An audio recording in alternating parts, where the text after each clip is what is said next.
शरद पवार आणि बाळासाहेब ठाकरेंनी मोदींना मदत केली होती असं वक्तव्य खासदार संजय राऊत यांनी केलंय। मोदींनी बाळासाहेबांवर कधीही टीका केली नाही असं भाजपच्या नवनाथ बन यांनी म्हटलंय। पवारांप्रमाणे आता शिंदे सुद्धा प्रत्येक ठिकाणी मदत करतात असं उदय सामंत म्हणाले। अशा काही घटना आणि घडामोडी घडलेल्या आहेत, त्याचा सारांश त्यांनी सांगितला। म्हणजे मला तर पूर्ण माहिती आहे की नरेंद्र मोदींना ज्या दोन प्रमुख लोकांनी मदत केली, नरेंद्र मोदी आणि अमित शहा, ते शरद पवार आणि हिंदू हृदय सम्राट बाळासाहेब ठाकरे। मी माझ्या पुस्तकात लिहिलं आहे ते, आणि हे वारंवार झालेलं आहे राष्ट्रीय स्तरावर, आंतरराष्ट्रीय स्तरावर। महाराष्ट्रानं ह्या नेत्यांना मदत केली, पण त्या मदतीचे पान कसे फेडले हे सुद्धा आपण पाहिलं।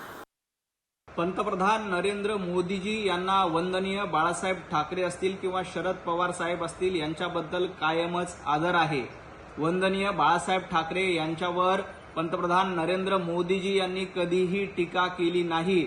उलट बाळासाहेब ठाकरे यांचे विचार पुढे नेण्याचं काम, हिंदुत्ववादी विचार पुढे नेण्याचं काम पंतप्रधान नरेंद्र मोदीजी, देवेंद्रजी फडणवीस अतिशय आनंदाने करतायत। चिखलफेक तुम्ही करतायत। राजकारणात चिखलफेक करण्याची सुरुवात संजय राऊत तुम्ही केलेली आहे।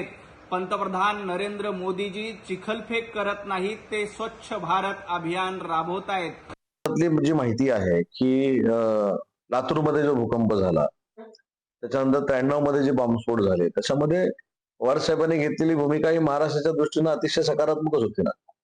पण त्याच्यानंतर महायुतीतले जे देखील नेते आहेत, उदाहरणार्थ एकनाथ शिंदे साहेब आहेत, मी विशेषतः एकनाथ शिंदे साहेबांचा उल्लेख करतो की जसं पवार साहेबांचं ह्या मदतीसाठी नाव घेतलं जातं, तसं आता या काळामध्ये एकनाथ शिंदे साहेबांचं घेतलं जातं। उदाहरणार्थ कोल्हापूरचा पूर असेल, सांगलीचा पूर असेल, आपल्या चिपळूणचा पूर असेल, सावित्री नदीचा पूर असेल, महाडचा जगबुडीचा पूर असेल।